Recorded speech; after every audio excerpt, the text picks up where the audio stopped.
Ever since the Spinosaurus and Bull T.rex fight in Jurassic Park 3, the franchise has made it its mission to have a big boss fight between the large theropods near the end of each movie, except for Fallen Kingdom.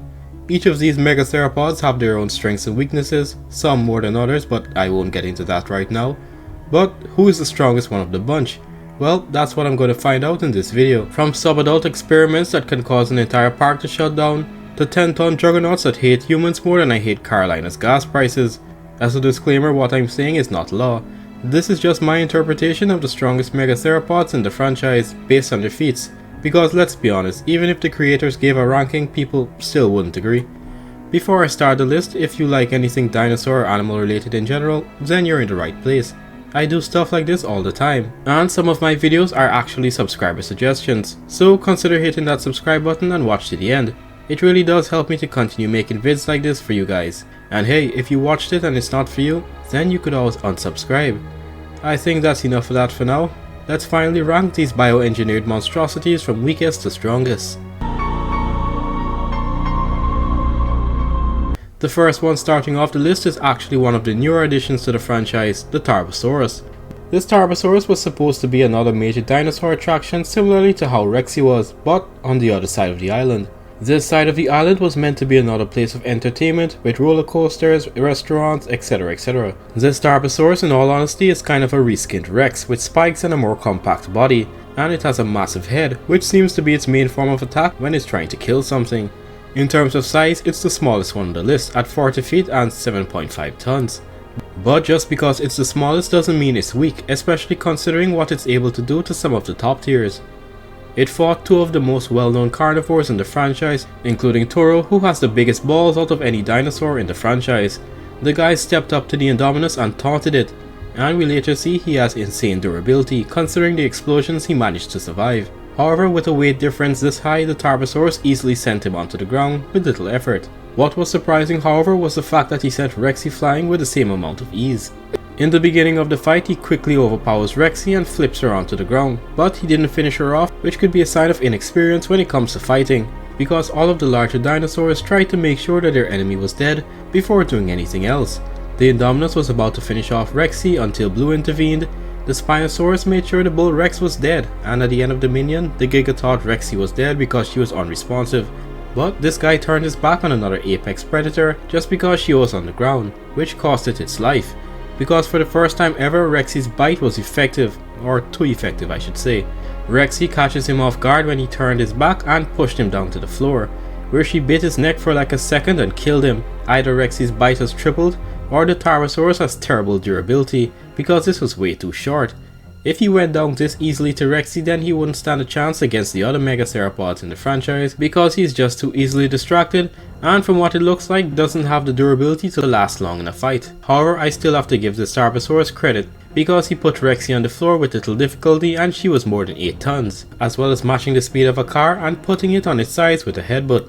Which leads me to believe that this was a relatively young animal because Rexy was just as fast when she was younger, but now that she's older and bigger she can't even outrun an average person. Some other things he's managed to do was destroying the baryonyx and T.rex animatronics, as well as his incredible sense of smell, which may actually be the best out of all the large theropods we've seen so far. These feats are impressive, but sadly they aren't enough to compete with the larger carnivores in the franchise, and I think you know why. The next Megatheropod is not a single animal, but more so the species that InGen made since the start of Jurassic Park, and are the first dinosaurs that come to mind when people think of the franchise. Next on the list are the Rexes of the franchise. Originally there were 7 Rexes made, with Rexy being the only one that was moved to Nublar in Jurassic Park. The Rex's fighting abilities in this franchise have been put into question recently, considering what happens most of the time when they fight a theropod their size or larger, but that in no way, shape or form makes them weak. For example, in the novel, one Rex was powerful enough to bring down a sauropod, which is something we've only seen the Indominus Rex being able to do. And they are extremely good swimmers, able to catch up to Grant and the kids in the boat quickly and then swimming back to shore to defend its kill from a smaller Rex. The Buck and Doe are actually one of the smarter Rexes. They refrained from destroying the connected trailer or eating the people because it would put their offspring in danger, and the moment they got their kid back, they just pushed it off the cliff. And throughout all the movies, and I mean every single one, the one weapon these theropods use a lot is not their mouth, but their head. When Buck broke out of his crate and was set loose, the guy destroyed the upper end of a bus to the point where it wasn't functional anymore, with a single headbutt. And also the bull Rex, yes, it is an adult Rex and not some juvenile the fans claim. Anyway, although it lost to the Spinosaurus, its headbutts brought the Spinosaurus to its knees and for brief periods disoriented it. Even Rexy utilizes her head, which in some cases is more effective than her bite, considering she obliterated the Spinosaurus skeleton and toppled the Indominus. Speaking of Rexy, let's look into the face of the Jurassic franchise ever since its release. In the novel, when Rexy escaped, she didn't just roll the car over, she lifted that shit in the air and threw it aside. Also, she was the Rex that rushed into the water and swam fast enough to catch up to Alan, Lex and Tim, after Lex started to cough, which woke her up. Sadly, they cut this scene from the movie because it was too expensive and time consuming, I think, and at the time, they weren't sure if the T.rex could actually swim, which even if it wasn't accurate, I don't think people would have cared considering the inaccuracies of the movie already. In the novel, she is an absolute beast, and also not as strong in the movie, Rexy still shows off her strength. For a theropod weighing more than 6 tons at a time, keeping up and at sometimes going faster than a car is impressive. She didn't let anything get in her way either. She just bulldozed through a fallen tree with no resistance, and at the end she easily dispatched the raptors that were terrorizing the main cast throughout the movie. Now in the events of Jurassic World, her battle prowess is put into question a bit, but granted her old age, I think it's kind of a given because after Dominion I doubt Rexy survived because she's pretty old. When she first saw the Indominus, she stood on business and went in for the full fight, and although being overpowered by a lighter and less experienced animal, she still managed to survive being slashed by the hybrid's claws and bitten repeatedly, and when she does manage to get a bite in, she sends the hybrid into a building and basically controls where it's going with her jaws around its neck. During the fight with the Giganotosaurus, she had an animal weighing 10 tons stomp her in the head and didn't die. If someone even half your weight jumped on your head, chances are that your brains are going to come through your nose and ears, so you could see why Rexy surviving this is impressive. And despite being damaged heavily, the Queen of Nublar got back up ready for round 2 and killed the Giganotosaurus with the assistance of a Theri, which is cheap but hey, she still won I guess. With her age, she's gained a lot of wisdom too. She forms temporary alliances with other dinosaurs if it means she could live another day and win. One thing I personally disagree with people on is that Rexy has a lot of battle experience, or at least with that of other large theropods. In the movies at least, Rexy has never fought another Megatheropod until the events of Jurassic World. The only other dinosaurs she fought were the raptors and the hadrosaurs and trikes she would have to hunt. So in some sense she was just as inexperienced as the Indominus when it came to fighting larger carnivores, but did have more experience fighting things in general because she had to survive on her own for a good amount of time after she escaped.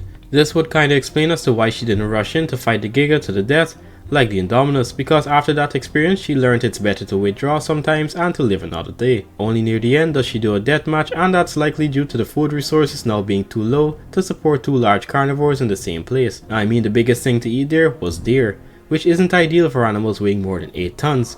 Rexy and the other Rexes are certainly mascots of this franchise and are quite powerful, but the next theropod overpowers even them and was treated poorly by the movie directors. The Giganotosaurus is the newest T.rex killer of the franchise, and this is immediately shown in the prologue when it killed a T.rex in less than a minute. These two never lived in the same time period, but it still was a good scene. It's the most armored theropod in the movies too, with spikes and osteoderms all along its upper body, which allows it to withstand attacks from other dinosaurs its size or larger. At 50 feet long and 10 tons, it's the second largest theropod we've seen so far, and it uses this size to effectively overpower Rexy. The Indominus had a little more difficulty with a slightly weakened and emaciated Rexy than the Giga did with a healthier Rexy, but granted she is really pushing it in terms of age. Zeb was stated to be a T.rex slayer by people who worked in the movie, and I've heard some people say that the creators said that it would win against both Buck and Doe, but I highly doubt that would be possible even for Zeb, and I couldn't find that statement anywhere. When Macy was climbing up a caged ladder, it crushed the thing and ripped it off from the hinges, which would be a significant increase of bite force compared to the real life version. When it interacted with Rexy in the first scene, it made its power known. With a shove and bite on the nose, it sent Rexy on her way because she knew it wasn't worth dying over a deer carcass. And in the final fight, Rexy barely manages to land a single bite on this thing. Its almost 2-ton weight advantage allowed it to slam Rexy to the floor and get some serious hits in. And at the end, he pushed Rexy over and basically won. Even against the Therizinosaurus, he would have 100% won that one too. During their brief interaction, he bit the Theri's claw, and if he wanted to, he probably could have pulled its arm so hard that the murder turkey would have toppled over. It took the power of the Jurassic franchise magicians to bring Rexy back to life from the brink of death in order for her to be defeated. No other theropods so far have required two other larger dinosaurs in order to defeat it. One thing that I don't agree with is the director's description of the dinosaur. They called him Joker, which is a far cry from the DC villain that commits genocide for fun. As a matter of fact, this Giga behaved more like a dinosaur than any other carnivore in these movies. It only fought when it had to or was challenged, and didn't go berserk to get people like the Rexes, Spinosaurus or Indominus. Instead of always just rushing in, it acted inquisitive and observed them sometimes. It really was a shame the way it was killed off. I would have preferred if it was beaten up badly and Biosin came for him, or if he was just tranked out and transferred to another island. He even has his own personal dentist, like the black tip reef sharks do. Regardless of that, it still took down an adult T.rex faster than any other theropod in all the movies, and he himself took almost no damage while others got bitten and pushed around for a bit.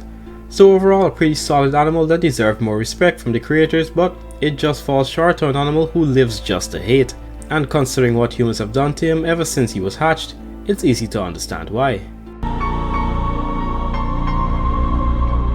He's finally here, the first theropod shown to be bigger than the T.rex and my favorite dinosaur in the entire franchise, the Spinosaurus.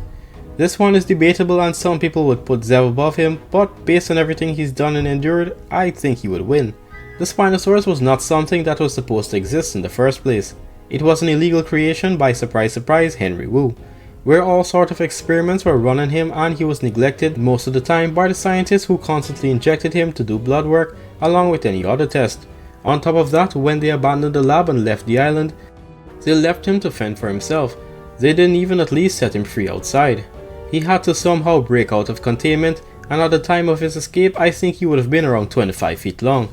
At this size he was at risk of predation from larger theropods such as the Rexes, and even medium-sized theropods like the Ceratosaurus could have been a threat at that size. But the greatest risk were the raptors, who now populate all areas of the island with different variants. However, he managed to survive long enough to be a subadult. Yes, in Jurassic Park 3 he isn't fully grown. In the movie he was over 48 feet long and around 8.5 tons, which still is pretty big.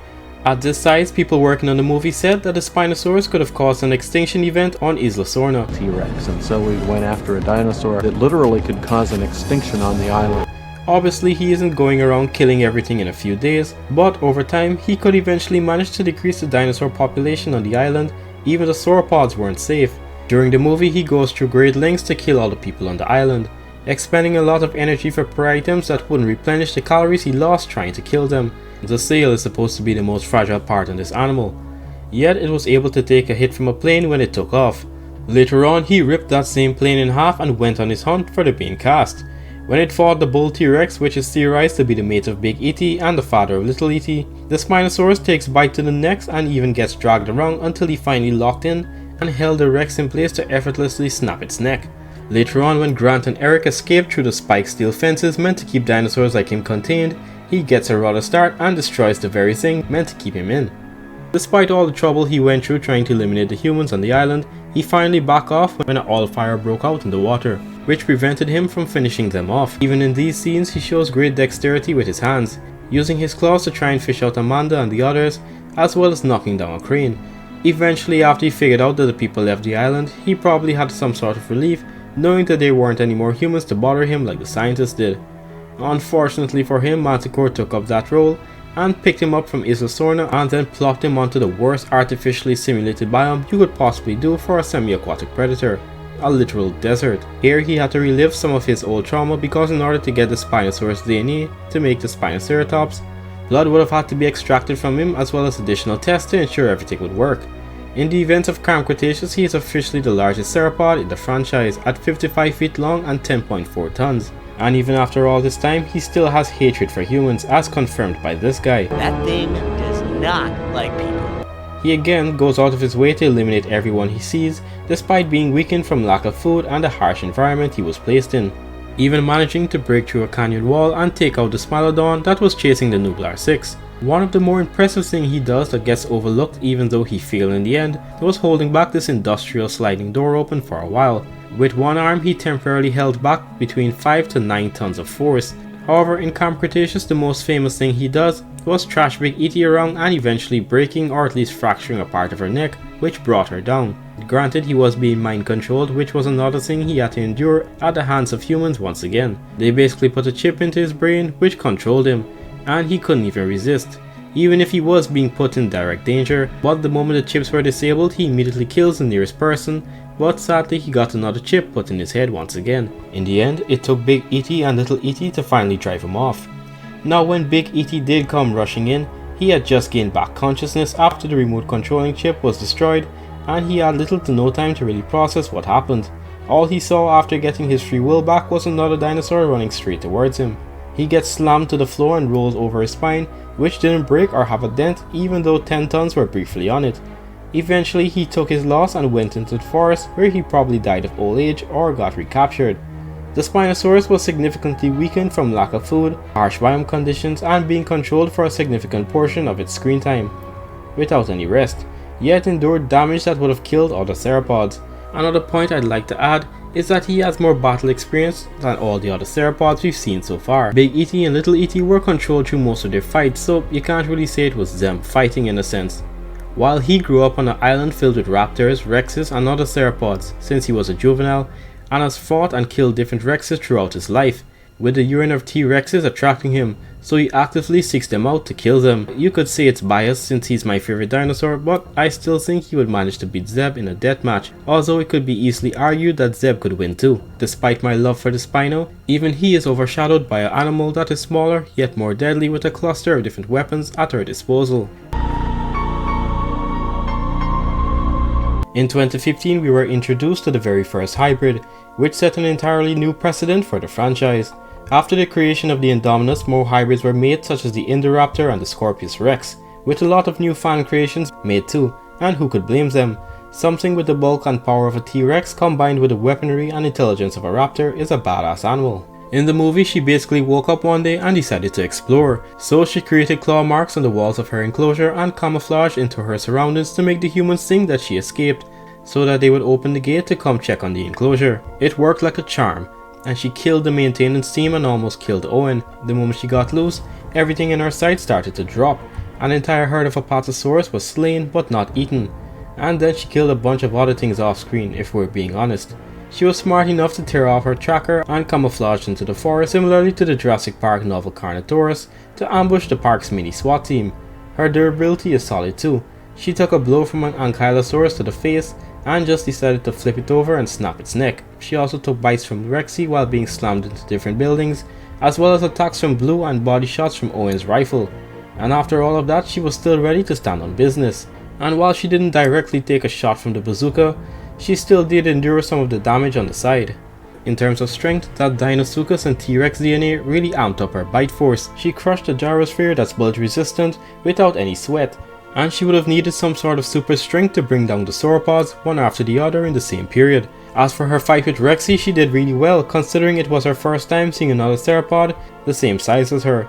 With no experience, she quickly turned the tables on Rexy, utilizing her claws to whittle down the Rex's health, while managing to keep her vital areas away from Rexy's mouth. And just like the Giganotosaurus, it took another dinosaur helping Rexy that caused her downfall, even though it was the Mosasaurus that technically killed her. In the film, she wasn't even fully grown, and if left to grow to adulthood would have been more than 50 feet long and 10 tons, adding to her destructive power. If she had escaped on an island like Sorna with all the raptors, she could potentially lead dozens of raptors, sweeping the area of any living thing that they come across. Now this is something she took into account when she saw an entire soldier fleet against her. She cunningly led the raptors to believe that she was the victim and the humans were the enemy. It was so convincing that the raptors turned against the very people that raised them and killed some of the very soldiers that they were just working with. If she fought things such as Zeb and the Spinosaurus, I think she would have come out on top. Her opposable thumbs and powerful arms would give her more grip on the other two Megatheropods, and she has enough strength to grapple them to the floor. As for the Spinosaurus, she would quickly analyze that the sail is a weakness, and try everything she can do to damage it. Although these fights would be closer than a fight with Rexy, especially considering that the other two outweigh her by almost 2 tons. But if it's an adult Indominus, then as much as it breaks my heart to say, it's wiping the floor with the Spinosaurus and the Giga. She already outclasses them in weaponry and intelligence. If she was the same size, that would only boost her strength. My section on her was shorter than the others, but there isn't really much on her to say, other that she's number 1. She's capable of dealing the most damage output, has incredible durability, and can strategize ways to win mid-fight, which gives her the edge. So there you have it folks, the strongest Megatheropods in the franchise ranked from weakest to strongest. And for those asking, no, the Therizinosaurus is not considered a Megatheropod. Also, again, this list is just my personal opinion, not something that should be considered law or fact. It's just my analysis based on everything I've seen in the films. At the time of recording this, I really hope that the video is less than 15 minutes. Anyway, with that said, don't forget to like and subscribe, and I'll see you in the next video.